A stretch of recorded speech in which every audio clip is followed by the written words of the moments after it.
Et yop les gars, j'espère que vous allez bien, moi ça va. On se retrouve aujourd'hui pour la partie 3 de la rénovation du 535 Virago. Donc aujourd'hui ça va être grosse révision. J'ai prévu l'huile de vidange moteur, l'huile de vidange pour le cardan, liquide de frein, filtre à air, bougie, filtre à huile, les petits goujons inox avec tous les joints de collecteur d'échappement. Donc ça je vais pas te montrer puisque je t'ai déjà montré le remplacement. Donc là ce que je vais faire c'est juste que je vais les remettre en place. Sur la précédente vidéo tu as vu le remplacement des échappements. Donc si je vois que c'est trop long pour une seule vidéo, je la découperai en deux parties. Après il n'y a rien de très technique, donc je pense que moi ça va me prendre un peu de temps, mais pour toi ça peut être rapide et tenir dans une seule vidéo. Sur la précédente vidéo tu as déjà vu comment il fallait faire, donc là je remets juste les pièces neuves, la petite vis pour la vidange d'huile avec son petit joint, le câble du compteur qui fonctionnait plus et une batterie. Je vais également retoucher un peu au faisceau parce que là j'ai le faisceau de ma pompe à essence que j'ai refait. Du coup en fait je me suis aperçu que le faisceau tombait pas au bon endroit et je t'avais dit dans une précédente vidéo, je pense que la batterie avait coulé, mais en fait c'est pas du tout ça. Ils avaient mis de la bande thermique là pour protéger de la chaleur du collecteur d'échappement, tout simplement parce que au lieu de faire passer le faisceau au-dessus du cadre comme ça, ils l'ont fait passer entre la batterie et le moteur, ce qui évidemment n'est pas bon, hein. Les fils ont cramé et ça vient de là. Du coup moi j'avais repris la longueur de câble, mais elle n'est pas suffisante, donc là je vais recouper et resuivre le faisceau d'origine. Donc encore une fois, là il n'y a rien de sorcier, donc je te montrerai pas en vidéo, mais c'est juste pour t'expliquer ce que je vais faire. Et là en dessous de tout ça, il y a le joint du carter d'huile, puisque je vais le démonter. Nettoyer. Alors, juste ici, au bout de mon doigt, là, tu as le petit hublot pour voir le niveau. On voit plus rien. Je pense que c'est hyper crade à l'intérieur. Et je vais en profiter pour y passer un coup de peinture. Alors, on va commencer par le plus simple, la vidange moteur. Donc, le bouchon est pas forcément très accessible. Tu vois, en fait, il est juste ici. Je vais te montrer comme ça. Tac. Donc c'est bizarrement foutu. Il y a une vis cruciforme au bout. Mais bon, ça a l'air d'être ça. Ce que je vais faire, c'est que je vais enlever la platine repose-pied là. Tu as simplement une vis ici et un écrou ici. Comme ça, on aura plus d'accès. Bon voilà, j'ai enlevé toutes les vis. Donc l'huile continue de s'écouler tranquillement. J'ai aussi enlevé la pompe à huile. Comme ça, histoire de bien nettoyer la crépine et de repartir vraiment sur quelque chose de propre. Là je vais enlever le petit cabochon qui est là, donc qui va au cardan. C'est l'huile pour le cardan qui est ici, puisque je vais y remettre un coup de peinture aussi et enlever celui-là. Pendant que l'huile s'écoule du carter, on va passer au filtre à huile. Donc le filtre à huile il se trouve en dessous de ce cache là, donc côté droit de la moto, là où tu as la pédale de frein arrière. Donc ça c'est pareil, c'est un emplacement plutôt particulier. Je vais engager la vidange du cardan, donc c'est très simple. Tu as ton bouchon de remplissage ici et ton bouchon de vidange ici. Donc comme une boîte ou ce genre de choses, on commence toujours par le bouchon de remplissage pour être sûr qu'il n'est pas cassé, verrouillé ou que tu n'arrives pas à l'enlever, puisque si tu vidanges et que tu ne peux pas remplir, tu risques d'avoir des problèmes. Donc ensuite pour le cardan, c'est idem, hein. Tu remets ta vis de vidange et tu viens remplir par le petit orifice qui est là. Donc il y va que 0,2 litres en fait. Donc c'est très peu. Et moi je vais mettre ça, SAE 80. C'est de l'huile de boîte, hein, tout simplement, c'est la même chose. Je viens de remplir et moto droite en fait ça fait jusqu'à débordement, exactement comme une boîte de vitesse classique. Donc t'as même pas besoin de graduer ou t'emmerder à calculer. Tu mets ta moto droite et tu remplis jusqu'à ce que ça déborde. Bon voilà, les carter sont remis en place. Donc là c'est un joint papier, donc ça déborde, ça fait un petit peu dégueulasse, mais vu que je viens de peindre en noir, je vais attendre que la peinture sèche. Pour sécher, les peintures à haute température, elles ont besoin d'être chauffées en fait, donc quand le moteur tournera, ça chauffera. Donc une fois que ce sera bien chaud, plusieurs fois chauffé, je redécouperai le petit bout qui dépasse.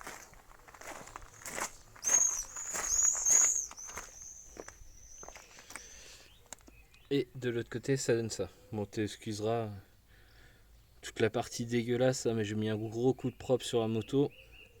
C'est pour ça que ça m'a pris autant de temps. En gros, là, j'ai mis 3 heures pour voir ce que tu viens de faire. Donc bon, mais bon, maintenant que c'est fait, je suis tranquille. J'en ai profité pour refaire le faisceau là où je t'ai montré que c'était défoncé. J'ai tout refait propre. Donc de ce côté-là, j'aurais plus besoin d'y revenir. Là, il suffit de remettre la moto en huile. Donc il faut mettre 2,6 litres d'huile. C'est pas compliqué, de toute façon, c'est marqué dessus, comme le port salut. Alors ensuite, on va s'attaquer aux bougies. Donc il n'y a rien de plus simple. En fait, tu vois, là, derrière le petit cache comme ça, donc côté droit, c'est cylindre arrière, côté gauche, c'est cylindre avant. T'enlèves le petit cache et tu vois ton antiparasite. Pour sortir la bougie, rien de plus simple. Tu enlèves. Il va te falloir une douille de 22.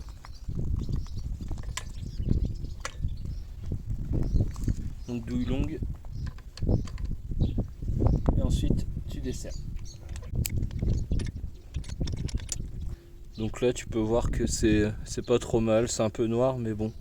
Étant donné que je ne sais pas depuis combien de temps les bougies sont en place, c'est pas trop dégueu.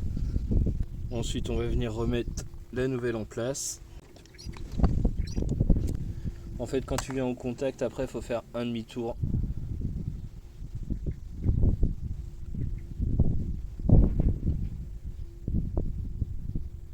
Donc là, je vais doucement, mais c'est pas parce que c'est serré fort.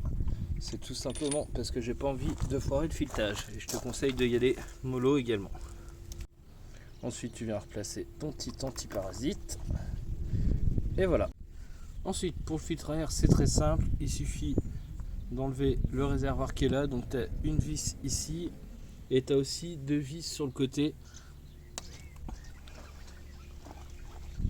Donc là, à ce niveau-là du réservoir. Donc là, le filtre à air, il se trouve en dessous de ça. Il suffit de dévisser la petite vis qui est là. Donc une fois que ta vis est desserrée, il te reste à tirer et tu as accès à ton filtre à air.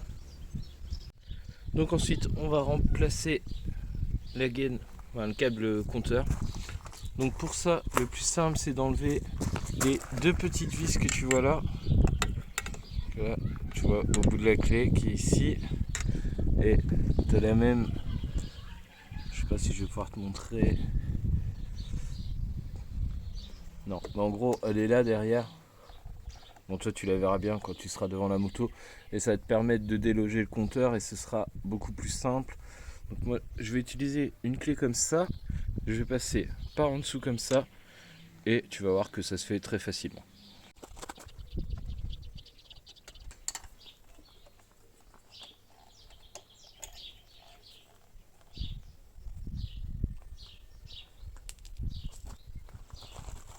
Pareil pour l'autre côté.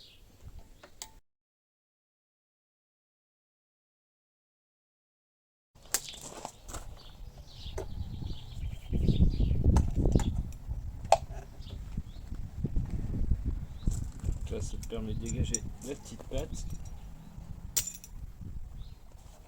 Et comme ça, ton compteur est libre. Ensuite, on va s'attaquer à la partie roue. Donc là, c'est encore plus simple. Je suis côté gauche de la moto.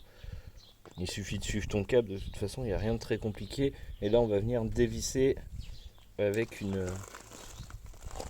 pince multiple.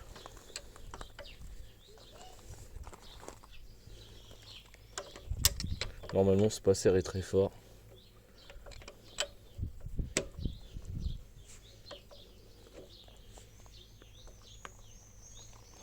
Hop.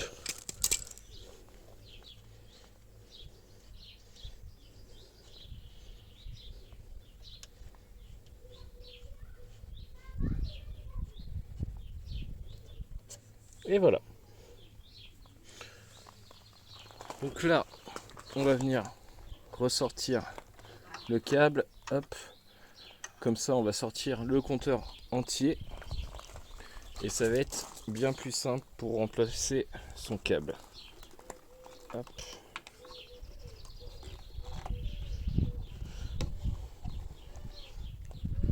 Bon, en fait, je vais pas le sortir parce qu'il y a une fiche, autant pour moi, mais là on a quand même bien accès à la petite vis.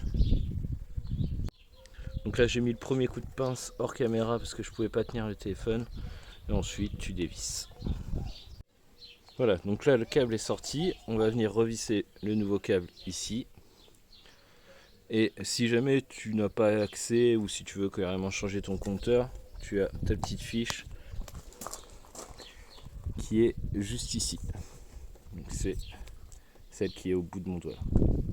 Tu déranges ça et tu peux sortir ton compteur. Alors, remise en place. Je suis désolé, ça risque de bouger un petit peu puisque je tiens le téléphone dans ma main. Il suffit tout simplement de remettre dedans et de revisser. Voilà, je vais juste resserrer à la main, ça suffit largement. Ensuite, je vais repasser mon câble dedans pour retourner à la roue. Donc on va ensuite passer aux plaquettes de frein. Je suis désolé, il pleut, donc je suis obligé de rentrer à l'intérieur.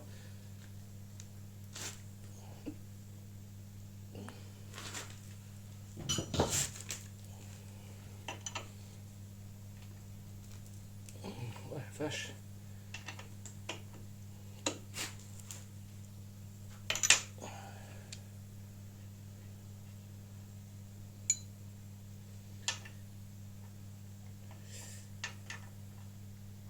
J'ai bien peur que mon écrou soit un peu arrondi là sur celui-là.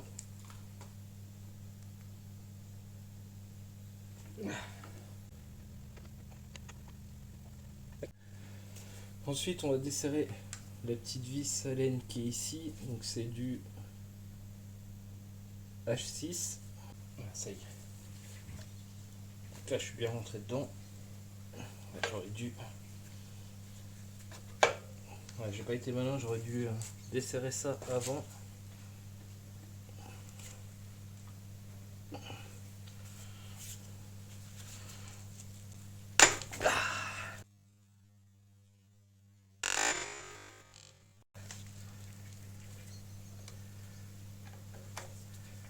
Voilà.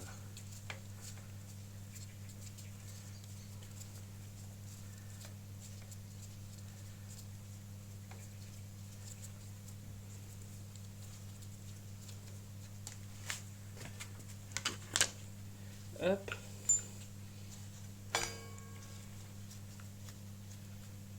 Ensuite, ça te permet d'ouvrir comme ceci et de sortir tes plaquettes. Bon, elles sont vraiment mortes de mortes. Je suis à la ferraille, hein. Donc ça va vraiment pas leur faire de mal.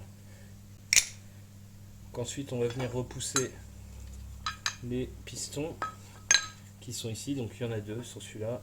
On va desserrer la petite vis de purge. Donc la petite vis de purge, c'est du 8. Hop. Alors, on va l'ouvrir en grand parce que va falloir repousser les pistons forts. Donc l'idéal c'est d'avoir un récupérateur pour pouvoir faire ta purge en même temps. Moi je n'en ai pas. Donc j'utilise moi un petit tuyau comme ça que je vais faire revenir dans un récipient. Ça évite que tu aies du liquide de frein qui coule partout. Surtout que le liquide de frein c'est hyper corrosif, donc tes chromes ils aiment pas trop ça. La peinture non plus d'ailleurs. Voilà, donc là j'ai remis mon repousse piston en place. Donc j'ai pas de repousse piston spécifique aux motos, hein. On est en voiture mais ça fait bien l'affaire. Et puis bah là tu vois, tu viens te mettre embuté contre ton étrier, la partie contre le piston, donc là ça rentre pile poil dedans, j'ai pas besoin de mettre d'adaptateur. Et tu visses tout simplement. Donc une fois que tes pistons sont repoussés, tu vas pouvoir remettre tes plaquettes de frein en place. Donc pour info, moi je les ai trouvées sur le site de la bécannerie. Donc c'est pas sponsorisé, hein, je les ai payées mes plaquettes. Mais je tenais à le préciser parce que Le site est plutôt cool. En l'occurrence, tu trouves plutôt pas mal de choses.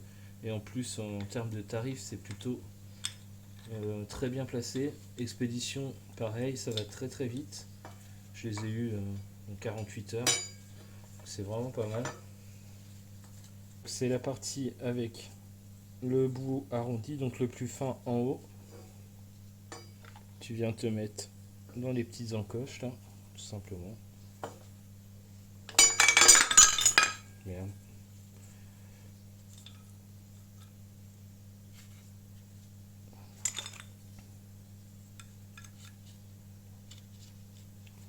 En ce sens là, ça va moins bien marcher.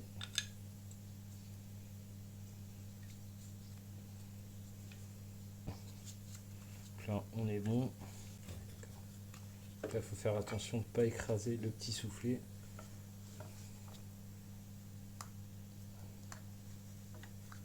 Voilà.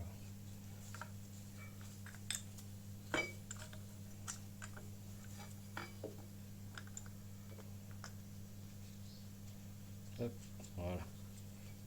Tu tournes ta vis en même temps que tu l'enfonces. Hop.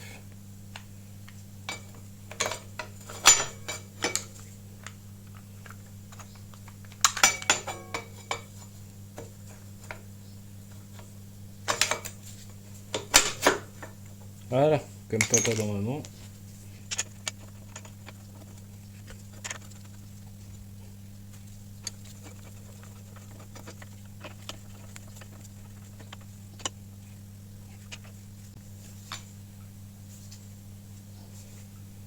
Hop.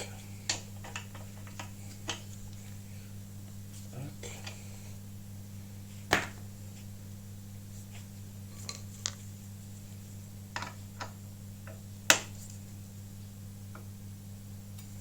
Tac.